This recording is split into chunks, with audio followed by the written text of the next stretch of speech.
Start பண்ணிடலாமா? So இன்றைக்கி வந்து ஒவ்வொரு பார்ட்டாக நான் கனெக்ட் பண்ணிட்டே வரேன். கனெக்ட் பண்ண அது என்ன பண்ணுங்கிறதையும் சொல்லி கொடுத்துருவேன். நீங்கள் எக்ஸாமில் நீங்கள் ஃபர்ஸ்ட் கனெக்ட் பண்ண வேண்டியது நான் சொல்கிறாரில் பண்ணிங்கன்னா நீங்கள் எக்ஸாமில் ஈஸியாக சென்டர் வாங்கிடலாம். இந்த மானிட்டரோட பவர் கேபிள் தான். ஓகேவா? ஸோ ஃபர்ஸ்ட் நீங்கள் என்ன பண்ணணும்னா இந்த பவர் கேபிள் இதை கொடுத்த உடனேயே உங்களுக்கு ஒரு பிசி பில்டு பண்ணுறதுல உங்களுக்கு பெரிய பிரச்சனை தெரியுமா? எது வேலை செய்யும் எது வேலை செய்யுன்னு கண்டுபிடிக்கிறது தான். ஓகேவா? இதை நீங்கள் கனெக்ட் பண்ண உடனே உங்களுக்கு இப்படி ஒரு சிக்னல் வரணும். ஏதோ ஒன்று வரணும். இல்லை இப்படி வருதா? இது வரலினா ஒன்றா மானிட்டர் போயிடுச்சு, இல்லைன்னா இது போயிடுச்சு. இந்த ரெண்டில் ஏதோ ஒன்று போயிருக்கணும். இதை மாற்றி பாருங்கள். இதை மாற்றி வாசினா இதை மாற்றிடுங்க. இந்த ரெண்டும் போயிருக்கும். அது ரொம்ப நேரம். இதுக்கு அடுத்தது இந்த HDMI கேபிள் நீங்கள் கனெக்ட் பண்ணணும். சரி, ஃபஸ்ட்டு ஏன் இதை ஒயர்னு சொல்லாமல் கேபிள்னு சொல்கிறோம்? இதே ஒயர்னே சொல்லலாம்ல. ஒரு ஒயர் மட்டும் இருந்தால் அது ஒயர், அதுக்குள்ளே ஒரு கம்பி தான் போகும், ஒரு சிக்னல் தான் அனுப்ப முடியும். நிறையா ஒயர் சேர்ந்தால் அது கேபிள். இப்போ இதுக்குள்ளே பார்த்தீங்கன்னா இத்தனை ஒயர் சேர்ந்துருக்கும், அதனால் இதுக்கு பேர் கேபிள். ஸோ கேபிளில் என்ன? நிறைய ஒயர்ஸ் டுகெதர், அவ்வளோதான். ஸோ இப்போ இதே மாதிரி ஷேப்பில் எங்கே இருக்குதோ அங்கே எங்கே சொல்லுவீங்க, அவ்வளோதான். இப்போது உடனே சிக்னல் வந்துருச்சு. ஸோ இந்த கேபிள் வழியாக என்னன்னா இதில் என்ன டிஸ்பிளே ஆகணுங்கிறத CPU இதுக்கிட்ட சொல்லும். அதை டீட்டெயில்டாக அப்புறமா இது பண்ணலாம். இது இல்லாமல் என்ன இருக்குன்னா மவுஸ் இருக்குது. மவுஸ் எப்படி கனெக்ட் ஆகும்? இது என்ன கேபிள்? USB cable. இப்போது இதை வந்து நீங்கள் சொருகணும். உங்களுக்கு ரெண்டு ஆப்ஷன் இருக்குது. ஒன்று ப்ளூ கலரில் இருக்கிற USBயில் சொல்லலாம், பிளாக் கலரில் இருக்கிறத சொல்லலாம். ப்ளூ கலரில் இருக்கிற USB வந்து ஹை ஸ்பீட் USB, பிளாக் கலரில் இருக்கிற USB லோ ஸ்பீட் USB. இதில் எதில் சொல்லலாம்? பிளாக்கில் தான் நீங்கள் சொல்லணும். ப்ளூவில் சொல்லனாலும் ஒர்க் ஆகும். ஆனால் நீங்கள் ஹை ஸ்பீட் போட்டு வேஸ்ட் பண்ணுறீங்க. ஒரு மவுஸ் வந்து ரொம்ப ஸ்லோவாக தான் வேலை செய்யும். எவ்வளோ டைம் தெரியுமா இதுக்கிட்ட பேசும்? ஒரு செகண்டுக்கு 1000 தடவை பேசும். இப்போ நான் உங்ககிட்ட பேசுகிறேன், நீ திருப்பி என்கிட்ட ஏதாவது பேசு. சும்மா ஹலோன்னு சொல்லு, ஹாய், மறுபடியும் ஹலோ சொல்லு. இப்போ 2 தடவை பேசியிருக்கான். இப்படி 1000 தடவை பேசுறதுக்கு இவ எவ்வளோ டைம் எடுத்துக்குவா? இவ எவ்வளோ எடுத்துக்குவா? 1 மணி நேரம் எடுத்துக்குவாளா? இது 1 செகண்ட் தான் எடுக்கும். அப்போ இது ஸ்பீடாக ஸ்லோவா? பயங்கர ஸ்லோ. ஓகேவா? ஏன்னா இந்த பிளாக் என்ன ஸ்லோ போட்டா இதோட மேக்ஸிமம் ஸ்பீட் எவ்வளோ தெரியுமா சப்போர்ட் பண்ணும்? ஒரு செகண்டுக்கு கிட்டத்தட்ட 1 கோடி டைம்ஸ் இதனால் பேச முடியும். ஓகே, ஒரு செகண்டுக்கு 1 கோடி டைம்ஸ் இதனால் பேச முடியும். ஆனால் இது வெறும் 1000 டைம் தான் பேசும். அப்போ அதுவே போதும் தானே? ப்ளூ கலரில் இருக்கிறது 600 கோடி தடவை பேசும் ஒரு செகண்டுக்கு. அதை போய் இதுக்காக வேஸ்ட் பண்ணலாமா? அதனால இதுலேயே சொல்லி விட்டுருவோம். இது மட்டும் திரும்பி போட்டால் தான் வரும். ஓகே, போட்டடி இதில் வந்து லைட் எரிஞ்சிருச்சுன்னா வந்துருச்சுன்னு அர்த்தம். ஓகே, சரி, இதுக்குள்ளே ரொம்ப நம்ம டீட்டெயில்டாக போகணும். எக்ஸைட்டிங்காக ஒன்றே ஒன்று மட்டும் சொல்கிறேன். இதுக்கு பேர் ரேம். இந்த ஃபேனுக்குள்ளே இருக்கிறதுக்கு பேர் ப்ராசஸர். பார்த்தீங்களா? இந்த ரேமும் ப்ராசஸரும் கம்யூனிகேட் பண்ணிக்கிற ஸ்பீட் என்ன தெரியுமா? ஒரு செகண்டுக்கு இந்த 1 கோடி 2 கோடி எல்லாம் இல்லை. ஒரு செகண்டுக்கு 25,000 கோடி வேர்ட்ஸ் பேசிக்கும். இப்படின்னா 25,000 வேர்டு இல்லை, 25,000 கோடி வேர்ட்ஸ் இது அதுக்கிட்ட சொல்லி முடிச்சிருக்கோம். இப்படிங்கிறதுக்குள்ளே நினச்சிக்கணும். ஒவ்வொரு செகண்டும் அது பேசிக்கும். இவ்வளவு ஸ்பீடு ஏன் தேவை, எதுக்காக தேவைன்னு உங்களுக்கு இன்னும் ஒரு ஃபியூ செகண்ட்ஸில் புரிஞ்சிடும். ஓகே, சரி, ஃபஸ்ட்டு இந்த கீபோர்ட் இருக்குதுல்ல, இதை கனெக்ட் பண்ணி முடிச்சிடும். இதுலேயே பவர் வந்தோடனே வந்துடும். இவ்வளோ தான். இது நீங்கள் எல்லோரும் செஞ்சுருவீங்கள்ல. ஆனால் இதோட உங்கள் கிளாஸ் முடியல. இப்போ தான் உங்கள் கிளாஸே ஆரம்பிக்குது. இப்போது எனக்கு ஒரே ஒரு கொஷின், இதுக்கு நீங்கள் ஆன்சர் பண்ணுங்கள். நான் இப்போ ஒன்று பண்ண போகிறேன். நான் பண்ண மொத்த ஒர்க்கில் கீபோர்டோட வேலை என்ன, மவுஸோட வேலை என்ன, மானிட்டரோட வேலை என்ன, CPUவோட வேலை என்னன்னு சொல்ல போகிறீங்க. ஃபஸ்ட்டு இதை அமுத்துறேன். இப்படி வருதா? 4 ஸ்பேஸ் அடிக்கிறேன். வந்துருச்சா? இப்போ மறுபடியும் வந்துடுறேன். போயிடுச்சா? இப்போது மவுஸ் எடுத்து கிளிக் பண்ணி இங்கே வந்து நான் ப்ளே பண்ணுறேன். நம்ம ஆர்டில காலேஜ்ல பிளேஸ்மென்ட் ரெக்வெஸ்ட் பாத்தீங்களா? எஸ், ஆர்டில படிச்ச students 10 lakhs per annum, 12 lakhs per annum, 15 lakhs per annum. இப்போ பாஸ் பண்ணிட்டேன். நின்றுச்சா? இப்போ என் கொஸ்டின் என்னன்னா, இதில் எது என்னென்ன வேலையை பார்த்துச்சு சொல்லுங்க பார்க்கலாம். கண்டிப்பாக நம்ம ஒன்றும் சொல்ல முடியாது. ஸ்பேஸ் அமுத்துனா ஸ்பேஸ் அங்கே டைப் ஆகிற வேலையை தான் கீபோர்ட் பண்ணணும். இது யாரெல்லாம் நினச்சிங்க? கிடையாது. ஏன்னா இதை இங்கே நான் அடிக்கிறப்ப இது ஸ்பேஸாக வருது. ஆனால் அதுவே நான் வீடியோ ப்ளே ஆகிறப்ப ஸ்பேஸ் அமுச்சுன்னா பாஸ் ஆயிடுச்சு. பார்த்தீங்களா? நான் ஒரே கீயை தான் அமுத்துறேன். இங்கே வந்து இங்கே டைப் ஆகிட்டு போகுது. ஆனால் அங்கே வந்து அதே கிளிக் பண்ணோன்னா பாஸ் ஆகுது. அப்போ அந்த வேலை இது பார்க்கல. கரெக்டாக? ஸோ இதோட ஒர்க் என்ன எக்ஸாக்டான்னு பார்த்தீங்கன்னா, இந்த ஒவ்வொரு கீக்கும் ஒரு 0s and 1s இருக்குது. ஓகேவா? இதுக்கு பார்த்தீங்கன்னா 0, இதுக்கு பார்த்தீங்கன்னா 1, இதுக்கு பார்த்தீங்கன்னா 10 இது 11 இப்படியே போகும். அப்போ இது வந்து 1101 அப்படி இருக்கும். இதை வந்து எதை ப்ரெஸ் பண்ணால் வர 0s and 1s இது வழியாக சொல்லும். அப்போ நான் வந்து ஈன்னு அடிச்சேன்னு வச்சுக்கோங்களேன். ஈக்கு வந்து 0s and 1s வந்து 11011. அப்போது 11011 சொல்லும். எப்படி சொல்ல முடியும்? இதை காதுக்குள்ளே போய் 11011 சொல்ல முடியாது. ஸோ கரண்ட் மூலியமாக தான் பேச முடியும். பிகாஸ் இது ஒரு ஒயருக்குள்ளே கரண்ட்டை தான் அனுப்ப முடியும். அப்போ எப்படி அனுப்பணும்னா ஃபர்ஸ்ட் வந்து கரண்ட்டை கொடுக்கும் 1, மறுபடியும் கரண்ட்டை கொடுக்கும் 1, அப்புறம் கரண்ட்டை கொடுக்காது 0, மறுபடியும் கரண்ட்டை கொடுக்கும், மறுபடியும் கரண்ட்டை கொடுக்கும் 11011 கொடுத்துருச்சா? இவ்வளோ தான் இதோட வேலை. நீங்கள் எந்த கீ அனுப்புறீங்களோ அதோட 0s and 1s அங்கே அனுப்பிச்சிடும். அவ்வளோதான் இது மொத்தமாகவே பண்ணும். இப்போது இதை நான் நிறுத்தினேன்ல, இந்த மவுஸோட ஒர்க் என்னென்னா நான் எந்த டைரெக்ஷனில் இதை நிறுத்துறேன், என்ன ஸ்பீடில் நிறுத்துறேன், இந்த 2 டேட்டாவை அதுக்கிட்ட சொல்கிறது. ஓகேவா? இந்த டைரெக்ஷனே இந்த ஸ்பீடில் நிறுத்தியிருக்கிறான், அவ்வளோதான். ஆனால் இது பட்டனை ஈஸியாக சொல்லிடும். ஏன்னா ஒவ்வொரு பட்டனுக்கும் ஒரு 0s and 1s இருக்குது, அமுத்துனா சொல்லிடும். இது எப்படி எந்த டைரெக்ஷனில் நிறுத்தணும்னு சொல்லும். Very simple. இது கீழே 2 விஷயம் இருக்கும். ஒரு லைட்டு, இது வந்து லேசர் லைட்டுன்னு நினைப்பீங்க, கரெக்டாக? கிடையாது, இது லேசர் லைட்லாம் இல்லை, இது நார்மல் பல்பு தான். இன்னொன்று கேமரா. அந்த கேமராவில் ஃபோட்டோஸ் எடுத்துக்கிட்டே இருக்கும். ஓகேவா?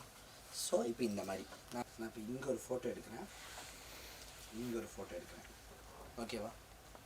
இப்போ இந்த 2 ஃபோட்டோ வச்சு நான் கேமரா இப்படி நிறுத்திருக்கேன், இப்படி நிறுத்திருக்கலாம்னு சொல்ல முடியும். ஏன்னா இங்கே ஃபஸ்ட் ஃபோட்டோ இருக்குது, இங்கே செகண்ட் ஃபோட்டோ இருக்குது. அப்போ நான் இப்படி தான் நிறுத்திருக்கணும், கரெக்டாக?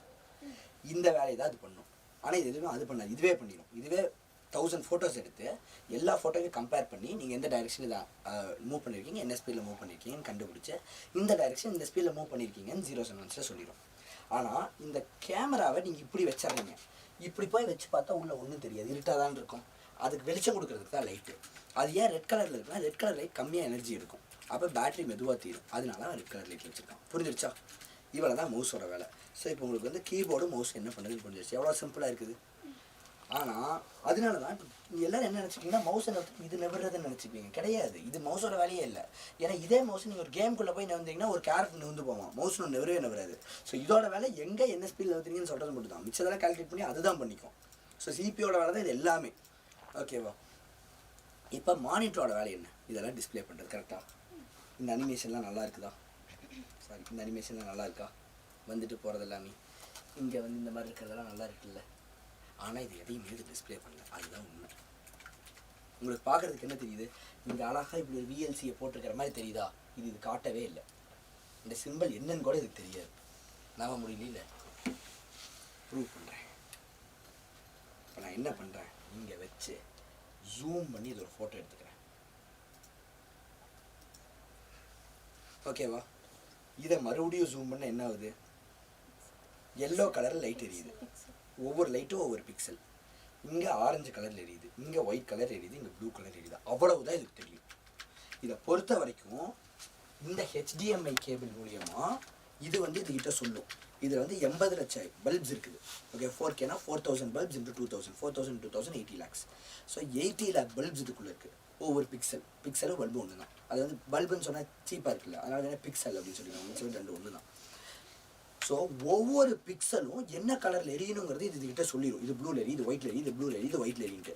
அந்த மாதிரி எரிய வைக்கிறது மட்டும்தான் இதோட வேலையே. ஓகேவா? இதுக்கு மிச்சம் எதுவுமே தெரியாது. இந்த பல்பு இது சொல்கிற கலரில் இது என்ன பண்ணால் ஒரு செகண்டுக்கு 120 times எல்லா பல்புக்கும் இன்ஃபர்மேஷன் கொடுத்துரும். 80 லட்சம் பல்புக்கு கொடுத்துட்டு மறுபடியும் 80 லட்சம் பல்புக்கும் கொடுத்துட்டு மறுபடியும் 80 லட்சம் பல்புக்கும் ஒரு செகண்ட் 120 தடவை கொடுக்கும். அதனால தான் 120 Hz டிஸ்பிளேங்கிறாங்க. 60 Hz டிஸ்பிளேனா 60 தடவை கொடுக்கும். புரியுதா? அப்போ இதோட கால்குலேஷன் எந்த அளவுக்கு இருக்குன்னு யோசிங்க.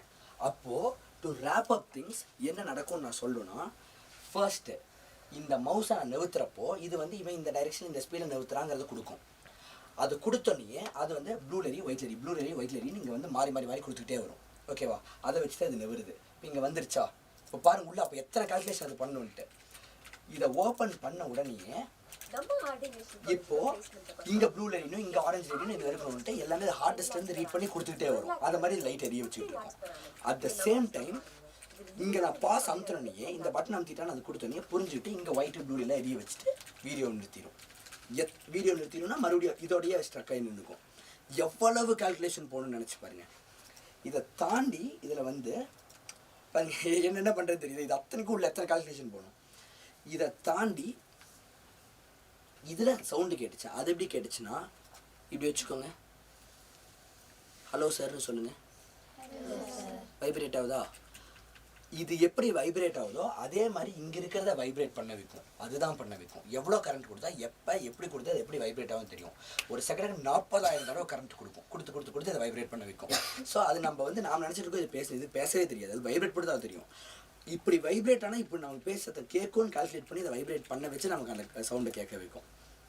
ஸோ புரியுது, அதுதான் ஹீரோன்ட்டு. இது மொத்தமாக எல்லாமே சேர்த்து நாட் ஈவன் 10,000. ஆனால் அது ஒன்று மட்டும் 1,00,000 ரூபா. அதுக்கான ரீசன் அதான். அது வந்து கிட்டத்தட்ட 1.5 லட்சம் ரூபா. ஷூ பிசி இருந்துச்சுல, ஷூ மாதிரி ஒன்று இருந்துச்சுல்ல, அது 3 லட்சம் ரூபா. அந்த ஒரு பிசி மட்டும், சிபியூ மட்டும், இது மட்டும் 3 லட்சம் ரூபா. அதுக்கான ரீசன் அதோட பவர் கால்குலேஷன் ஸ்பீடு தான். நான் சொன்ன மாதிரி இது இருக்கு இல்லையா, இதுக்கு பேர் கிராஃபிக்ஸ் கார்டு. ஓகேவா? இதோட ஸ்பீடு என்ன தெரியுமா? உனக்கு நான் ஒரு கால்குலேஷன் சொல்கிறேன். 2,49,315 இன்ட்டு 7,21,245. இதை கால்குலேட் பண்ணால் நமக்கு எவ்வளோ நேரம் ஆகும்? 1/2 மணி நேரம் எடுத்துக்கிறியா? இப்படி உங்கள் ஒவ்வொருத்தருக்கும் ஒரு கால்குலேஷன் தரேன், இவங்களுக்கும் தரேன், இந்த உலகத்தில் இருக்கிற அத்தனை பேர்த்துக்குமே நான் தரேன்.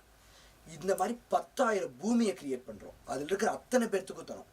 இவங்க எல்லாரும் இந்த மாதிரி நிறைய கால்குலேஷன், இதை முடிச்சோடனே அடுத்து தரேன், இதை முடிச்சோடனே அடுத்து தரேன்.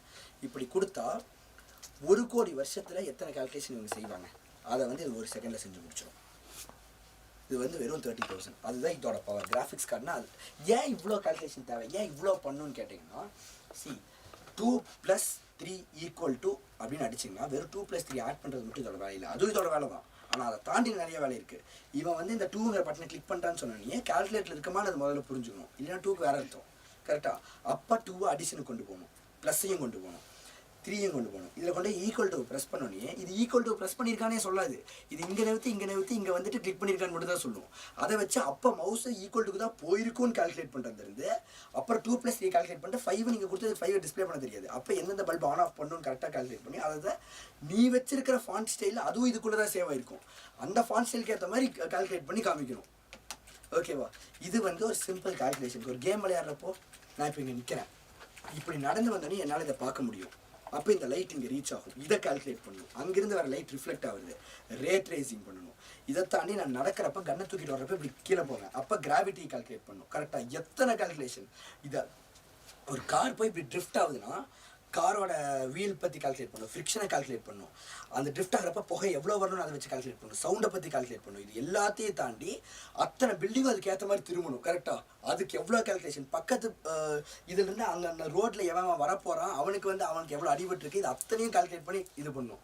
புரியுது? எவ்வளோ கால்குலேஷன்ஸ் பண்ணணும். அதனால தான் கிராஃபிக்ஸ் கார்டு தேவை கேமுக்கு. Okay, bye by.